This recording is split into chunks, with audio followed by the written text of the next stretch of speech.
Everybody good? Come on, Fritzy. Come on in. It's gonna get colder. Cochise, you good? It's good.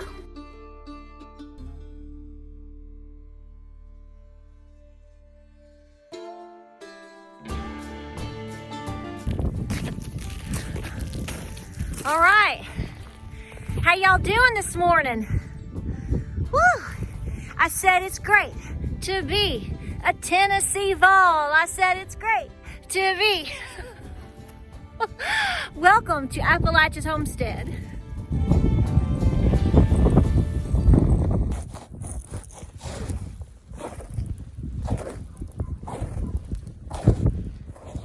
So good morning, guys. Welcome to Appalachia's Homestead. I'm going to have to move back in here. You're not going to be able to hear me.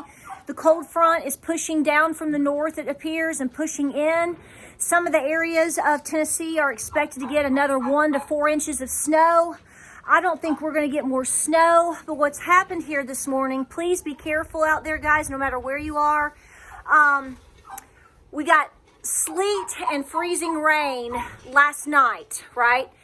Then the temperature kind of bounced above freezing, so we got to like 33 for a while.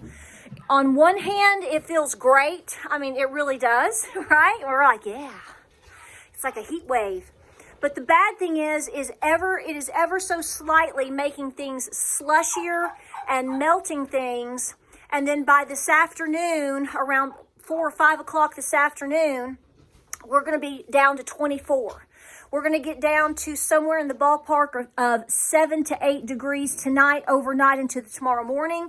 The high tomorrow is only 22, and then we're going to fall back down to around 7 degrees again. We don't bounce above freezing until late Monday afternoon, and then we come out of it. But it's going to be awful next week because we're going to have so much rain on top of all this stuff melting. So we will probably flood. Welcome to Tennessee. I had folks ask me this week if we had winter, did we get snow? Do you all get snow down there? Yeah, okay. And then on top of the fact that we get snow that you can't get out of, not because it's necessarily deep, it's just because we're not equipped for it, y'all. I've told you this over and over. I tell people this all the time. I'm like, okay, you want to leave Michigan and come here? Okay, but we're not equipped like Michigan. We're not. Alabama's not. Georgia's not. We're not. We're just not. But we are known to have some very harsh winters. We are the original frontier of this country. This area all through here, from all the way over up into Kentucky, all this area through, we are the original frontier of this nation. Okay, we are the wild frontier. Seriously, we are. So yes, we can get some tremendous weather, be it cold or be it heat. And we're just not equipped to handle it. The heat we can to a point, but the cold temperatures and the freeze, no. The main roads, I will tell you, like parts of the interstate or your big highways and stuff, they'll brine and they'll treat that. You get off of any of those roads, good luck. The grocery stores this week were closing at 6 o'clock. The University of Tennessee is closed on Monday. The community colleges have been closed all week. It is what it is. People can't get out, okay? I mean, Tennessee people are tough, but the fact remains is there's a lot of poor people here. We obviously have folks that are elderly, and then we have people that don't prepare. I mean, it's just like anywhere else.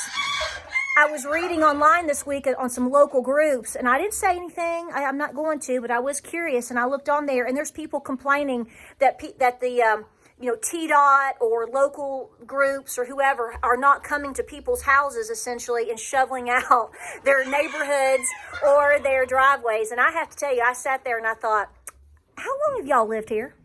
It doesn't happen. So if you don't like this type of atmosphere in the winter potentially, and you don't like copperheads, rattlesnakes, bears and lions and tigers and more, Tennessee might not be the place for you, no matter how many songs Dolly Parton has sung. Okay, I'm just saying. But we're doing okay. We're hanging in there. We have not lost power again. We lost power day before yesterday when we went to -3. It's because our grid is getting maxed out. People are cold. And so that's what I worry about more than anything. I don't worry about the snow. You have to be careful on all this ice because we're turning to ice. We are frozen. Okay, it's how we're going to be probably by 6 o'clock today. I mean, it's the whole shebang. Power lines you have to watch. And then when you start pushing zero temperatures, single digits, 0 or negative temperatures, and people don't have electricity and they're not prepared, you have a lot of problems. It has been recorded that this past week we have had 17 deaths in the state of Tennessee related to this storm over the last week. I'm sure there's deaths in other places. It's horrible and horrendous. I don't know if that's people in their homes. I don't know if that's people that got into car wrecks. I'm sure it's a combination of things. But I am saying 17 people in the last week due to weather, blamed solely on the weather conditions.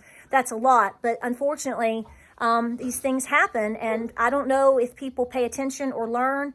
I don't know if people feel forced to go to work. Probably so. In this environment and economy, I would say so. I will tell you also that it came out today that WVLT, you can go look it up yourself if you want to look it up, and we have skyrocketing records of people applying for heat assistance right now. I can't remember exactly what it said, but it was something like in the first month or whatever, they usually get like 3,000 or something. I think that may be for the whole season. Don't quote me on that. But they said that it was already in the first month, it was like 4,000 or 4,500 people that are asking and applying for assistance just to make it in terms of their heat bills. Okay, so the economy is, BBB is definitely doing so much good for so many people because the economy is in the tank, and you know that as well as me. In addition to that, here in the state of Tennessee, people that are asking for assistance in terms of food, they are on basically a wait list, or they are basically not being replied to. I've seen several posts about that. And people talking about that over the last week and a half or so. So people are having trouble now here getting assistance in terms of food. And now we have people that are at a record high asking for assistance in terms of their heat bill because people don't have the money.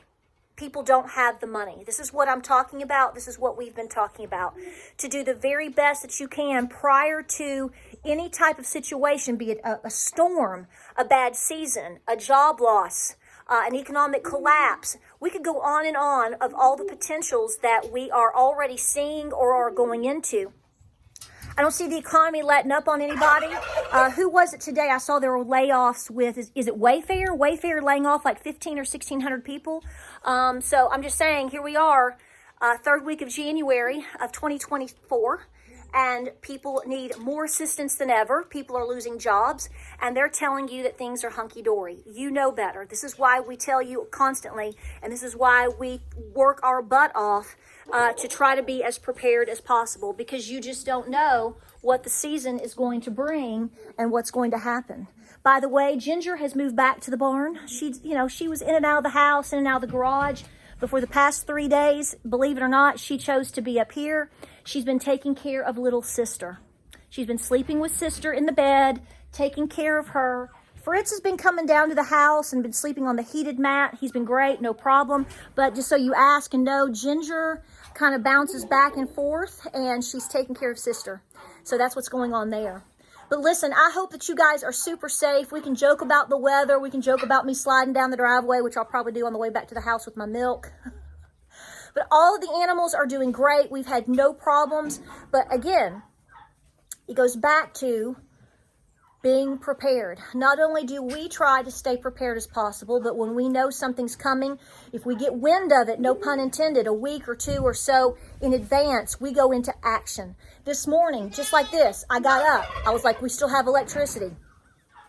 Make sure I've got something cooked. Make sure I rotated my laundry. Made sure I did everything possible to set myself up for this entire weekend. Because if we lose power, if power lines snap, we could lose power for several days. Do we have enough wood brought in so we don't have to keep running in and out of the house?